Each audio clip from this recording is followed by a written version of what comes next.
Hello விஸ் அனைவருக்கும் வணக்கம். 2024 April மாத ராசி பலன். மிதுன ராசி விடாமுயற்சியை வெற்றி தரும் என்று கூறும் மிதுன ராசி நேயர்களே, ஏப்ரல் மாத கிரகநிலை ஆராய்ந்து பார்க்கும்போது மாத தொடக்கத்தில் உங்கள் ராசிநாதன் புதன் நீச்சம் பெற்று சஞ்சரிக்கிறார். கேந்திராதிபத்திய தோஷம் பெற்ற கிரகம் நீச்சம் பெறுவது யோகம்தான். எனவே தொட்டது துலங்கும், தொழில் வளம் சிறக்கும், வெற்றிக்குரிய செய்திகள் வீடு வந்து சேரும். திட்டமிட்ட காரியங்களை திட்டமிட்டபடியே செய்து முடிப்பீர்கள். திடீர் திருப்பங்கள் பலவும் வந்து சேரும். உடல்நலம் சீராகும். வேலை தெரியவர்களுக்கு வேலை கிடைக்கும். மாமனார் மற்றும் மைத்தன வழியில் ஏற்பட்ட மனக்கசப்பு மாறும். முக்கியமாக மாதத்தின் முதல் நாளிலேயே கும்பராசிக்கு செல்லும் செவ்வாய் இந்த மாதம் முழுவதும் அங்குள்ள சனியோடு சேர்ந்து சஞ்சரிக்கிறார். இந்த முரண்பாடான கிரக சேர்க்கை அவ்வளவு நல்லதல்ல. உங்கள் ராசிக்கு 8, 9 ஆகிய இடங்கள் சனி, அவரோடு 6, 11 ஆகிய இடங்களுக்கு அதிபதியான செவ்வாய் இணைவதால் உத்தியோக மாற்றம் உறுதியாகலாம்.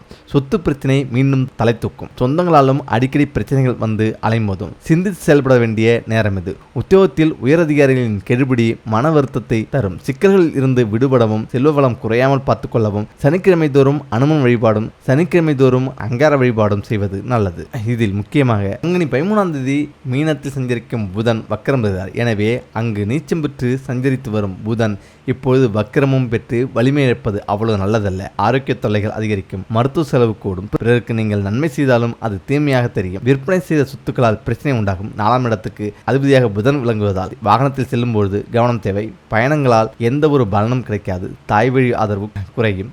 இதில் முக்கியமாக மீனம் சுக்கிரம். இந்த மாதத்தில் மீனராசிக்கு சுக்கிரன் செல்கிறார். அதாவது அவருக்கு உச்ச வீடாகும். மேலும் அவர் ஏற்கனவே மீனத்தில் இருக்கும் புதனோடு இணைந்து புத சுக்கிர யோகத்தையும் நீசபங்க ராஜயோகத்தையும் உருவாக்குறார். எனவே காலம் உங்களுக்கு ஒரு பொற்காலமாக இருக்கும். மக்கள் செல்வாக்கு அதிகரிக்கும். மகிழ்ச்சிக்குரிய தகவல் நிறைய வந்து சேரும். சிக்கல்களும் சிரமங்களும் அகலும். திடீர் வரவு வந்து வளர்ச்சியை அதிகரிக்க வைக்கும். அசையா சொத்துக்களில் முதலீடு செய்ய முன்வருவீர். ஆற்றல் மிக்கவர்கள் உங்களுக்கு பக்கபலமாக இருப்பார்கள். உத்தியோகத்தில் உங்கள் திறமையை வெளிப்படுத்த சந்தர்ப்பங்கள் கைக்கூடி வரும். பொன்பொருள் சேர்க்கை உண்டு. பொருளாதாரம் உச்சம் பெறும். பொது வாழ்வில் உள்ளவர்கள் மிகுந்த கவனத்தோடு செயல்படுவது நல்லது. மறைமுக எதிர்ப்புகளால் மனக்கலகம் ஏற்படும். தொழில் வியாபாரம் செய்பவர்களுக்கு புதிய பாதை புலப்படும். எதிர்பார்த்த லாபம் எளிதில் கிடைக்கும். உத்தியோகத்தில் உள்ளவர்களுக்கு மாத கடைசியில் மகிழ்ச்சி அதிகரிக்கும். மேலதிகாரிகளின் ஆதரவு உண்டு. கௌரவம் அந்தஸ்து உயரும். மாணவ மாணவிகள் தங்களின் பெற்றோர் ஆசிரியர்களின் ஆதரவோடு படிப்பில் வெற்றி காண்பர். கலைஞர்கள் போட்டிகளுக்கு மத்தியில் முன்னேற்றம் அடைவர். பெண்களுக்கு வீடு மாற்றம் இடமாற்றம் வரலாம். பிள்ளைகளின் வழியில் சுப செய்திகள் உண்டு.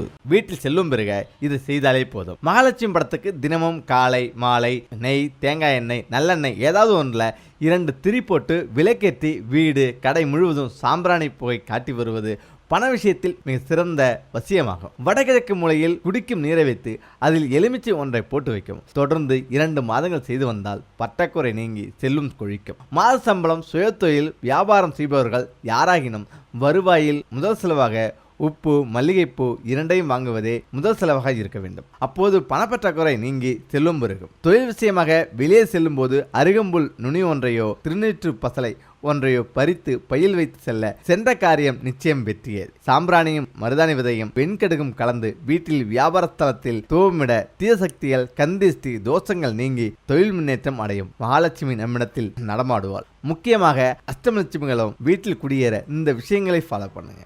8 திசைகளிலும் சரியாக அமைப்பற்ற வீட்டில் அஷ்டலட்சுமிகளும் குடியேறுவார்கள். நீங்கள் குடியிருக்கும் வீடோ உங்களது ஆரோக்கியத்தையும் வருமானத்தையும் வாழ்க்கையும் தீர்மானிக்கிறது. வீட்டின் எந்த திசை பாதிக்கப்பட்டால் எந்த நோய் வரும் என்று தெரிந்து கொள்ளலாம். தோஸ்தாகும் வாடகை வீட்டில் இருந்தபோது ஆரோக்கியமாக இருந்த நபர் சொந்த வீட்டிற்கு வந்த பின்னர் நோயினால் பாதிக்கப்பட்டு படுத்த படுக்கையாகி விடுவார். இதற்கு காரணம் வாஸ்துதான். குடும்ப உறுப்பினர்களின் ஆரோக்கியத்தில் ஏதேனும் பிரச்சனை இருந்தால் ஒட்டுமொத்த குடும்பமும் பாதிக்கப்பட்டு அவர்களுடைய சுமூகமான நடைமுறை வாழ்க்கையில் தடுமாற்றம் ஏற்படும். வாஸ்து நன்றாக இருப்பது பண வருமானத்துக்கு மட்டுமல்ல, உடல் ஆரோக்கியத்துக்கும் அவசியம். நோயற்ற வாழ்வே குறைவற்ற செல்லும் என்பார்கள். ஒருவர் நிறைய சம்பாதித்தும் நோயினால் பாதிக்கப்பட்டு அந்த பணத்தை மருத்துவமனைக்கு கொடுத்து கொண்டிருப்பார்கள். ஆம், நிலம், நீர், நெருப்பு, காற்று, ஆகாயம் ஆகிய பஞ்ச பூதங்களை அடிப்படையாக கொண்டுதான் நம் நாட்டின் அனைத்து கலைகளுமே தோன்றியுள்ளன. நம் நாட்டின் கலைகளில் சித்த மருத்துவமும் இயற்கை மருத்துவமும் பஞ்சபூத சக்தியில் ஒன்று கூடுவதாலோ அல்லது குறைவதாலோ தான் மனிதனுக்கு நோய் வருகிறது என்றும், அவற்றை சரி செய்தாலோ அல்லது சமன் செய்தாலோ நோய் தீரும் என்பதும் செல்வம் பெருகும் என்பதை விளக்குகிறார்கள். திசைகளும் காற்று. ஒரு வீட்டின் வடமேற்கு மூலையில் இருந்து காற்று வரும்பொழுது அதில் ஆக்சிஜன் நிறைந்திருக்கிறது.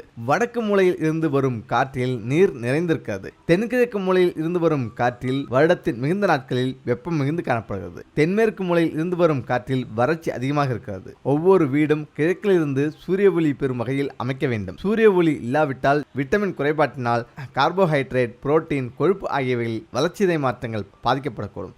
ஒவ்வொரு வீடும் கிழக்கிலிருந்து சூரிய ஒளி பெரும் வகையில் அமைத்தல் வேண்டும். சூரிய ஒளி இல்லையில் வைட்டமின் பற்றாக்குறையினால் கார்போஹைட்ரேட், புரோட்டீன், கொழுப்பு ஆகியவற்றின் வளர்சிதை மாற்றங்கள் பாதிக்கப்படக்கூடும்.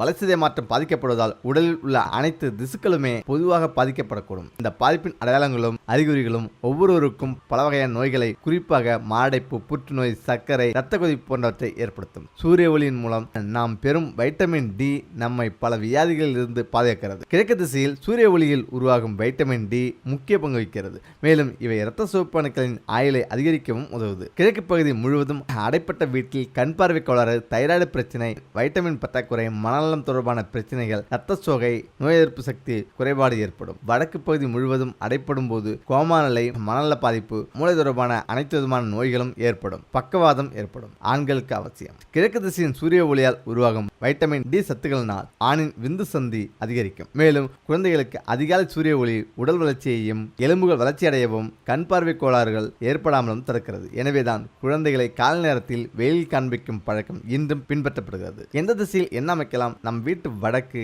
கிழக்கு திசையில் காலியிடம் விட வேண்டும். விளையாட்டு மைதானங்கள், நீச்சல் குளங்கள், பூங்காக்கள், காலியிடங்களோ மைதானங்களோ மேற்கையும் தெற்கையும் இருக்கக்கூடாது. தெற்கில் அதிக காலியிடங்கள், பள்ளங்கள் அந்த வீட்டில் உள்ள பெண்களுக்கு நோய் பாதிப்பு ஏற்படும். மேற்கில் அதிக காலியிடம் இருந்தால் அந்த வீட்டின் ஆண்களை பாதிக்கும். இதில் பெண்களின் ஆரோக்கியம். வடக்கு திசை செல்வ வளத்தை தரும். மகிழ்ச்சி, அறிவு, ஆற்றல், பெண்களின் வாழ்க்கை ஆகியவற்றை குறிக்கும். வடகிழக்கு உடல்நலம், அறிவு, முன்னேற்றம், புகழ், செல்வம், வம்ச விருத்தி ஆகியவற்றை குறிக்கும். கிழக்கு ஆண்களின் உயர்வுக்கும் புகழுக்கும் உரிய திசை. அறிவு, ஆற்றல், தந்தை, கௌரவம், பதவி ஆகியவற்றை குறிக்கும் திசையாகும். ஆண்களுக்கு பாதிப்பு. தெற்கு பெண்களின் தன்மை, நீதி, நேர்மை, உடல் ஆரோக்கியம் ஆகியவற்றை குறிக்கும் இது. தென்மேற்கு புத்திர பாக்கியம், குடும்ப தலைவன், மூத்த மகன், மூத்த மகள் ஆகியோர்களின் குணங்கள், உடல்நலம், நல்லெண்ணம், தொழில் ஆகியவற்றை குறிக்கும். மேற்கு ஆண்களின் புகழ், கௌரவம், உடல்நலம் ஆகியவற்றை குறிக்கும். வடமேற்கு குடும்ப உறவுகள், உடல் உறவுகள், மன நிம்மதி, நட்பு, வியாபாரம், வழக்குகள், அந்தஸ்து ஆகியவற்றை குறிக்கும். தென்கிழக்கு சுபகாரியம், பெண்களின் உடல்நலம், ஆண்களின் நன்னடத்தை, காமம், கலைகளில் தேர்ச்சி ஆகியவற்றை குறிக்கும். இதயம் பாதிக்கும்.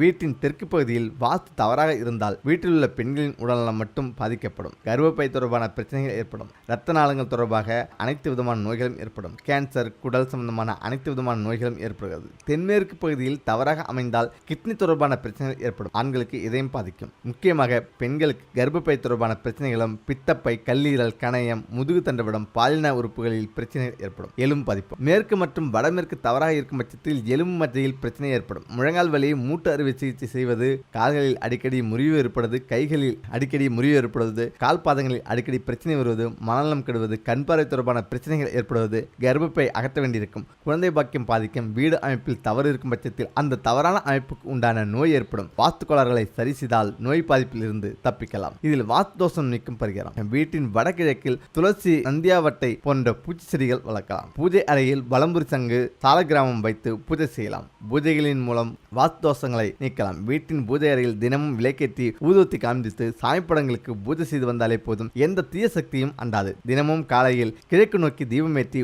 ஓம் நமோ வாஸ்து புருஷாய நமக என மந்திரத்தை 27 முறை ஜபியுங்கள். செவ்வாய், வெள்ளிக்கிழமை மாலையில் வீடு முழுவதும் சாம்பிராணி புகையை போட்டு கந்தசஷ்டி கவசம், சிவபுராணம், லலிதா சகஸ்ரநாமம், விஷ்ணு சகஸ்ரநாமம், காயத்ரி மந்திரம் போன்ற ஸ்லோகங்களை ஒலிக்க வைப்பது அனைத்து விதமான பிரச்சனைகளையும் நீக்கி உங்களை செல்வ செழிப்போடு வைத்திருக்கும். முக்கியமாக பார்க்கடலில் வாசம் செய்பவர் மகாலட்சுமி. எங்கும் நீக்கமர பார்க்கடலில் முழுவதுமாக இருப்பது உப்பாகும். எனவே இந்த உப்பில் மகாலட்சுமி என்றும் நிறைந்திருக்கிறாள் என்பது ஐதீகமாக இருந்து வருகிறது. அதனால்தான் எல்லா விஷயத்திற்கும் கல்லுப்பு பயன்படுத்தப்படுகிறது. ஆரோக்கியத்திற்கும் தூளுப்பை விட கல்லுப்பு தான் சிறந்தது என்று விஞ்ஞானமும் கூறுகிறது. வீட்டில் மகாலட்சுமி நிரந்தரமாக இருக்க வேண்டும் என்றால் எல்லோரும் கல்லுப்பை முதலில் பயன்படுத்த துவங்க வேண்டும். கல்லுப்பை கைகளால் எடுத்து சமைக்கும் பொழுது சமையலும் ருசிக்கும், குடும்பமும் பொருளாதார ரீதியாக முன்னேறும் என்கிற ஒரு சூட்சமமான குறிப்பு உண்டு. முந்தைய காலங்களில் எல்லாம் நம்முடைய பெண்கள் கல்லுப்பை கைகளால் எடுத்து அளவாக போடுவதை நாம் பார்த்திருக்கிறோம். ஆனால் இன்று தூளுப்பை பயன்படுத்த துவங்கியதால் பல பிரச்சனைகளுக்கு ஆளாக வேண்டியிருக்கிறது.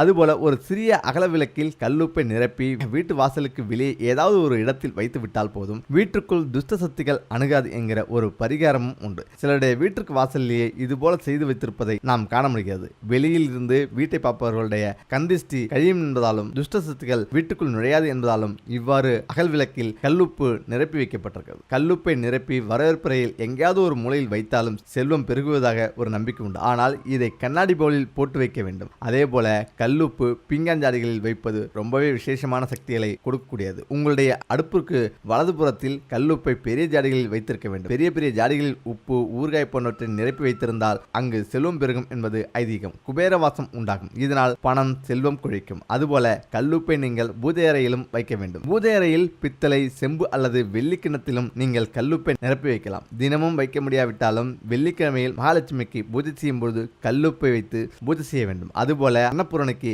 அரிசிப்படியில் இருந்து முழுவதுமாக அரிசியை நிரப்பி வைத்து பூஜை செய்தால் வறுமை நீங்கும், செல்வம் கொழிக்கும் என்பது நம்பிக்கை. நாம் எதை பெருக்க வேண்டும் என்று நினைக்கிறோமோ அதுவும் பூஜை அறையில் இருக்க வேண்டும். பூஜை செய்யும் பொழுது எப்பொழுதும் சிறிதளவு பணத்தை வைத்து பூஜை செய்யுங்கள். பெரிய பெரிய பூஜைகளில் மட்டுமே இதை நாம் செய்து வருகிறோம். ஆனால் ஒவ்வொரு வெள்ளி மற்றும் செவ்வாய்க்கிழமையிலும் நாணயங்கள், பணத்தை வைத்து பூஜை செய்து வந்தால் மேலும் மேலும் பணமானது நம்மிடம் பெருக துவங்கும். வீண் செலவுகள் வராது என்பது நியதி.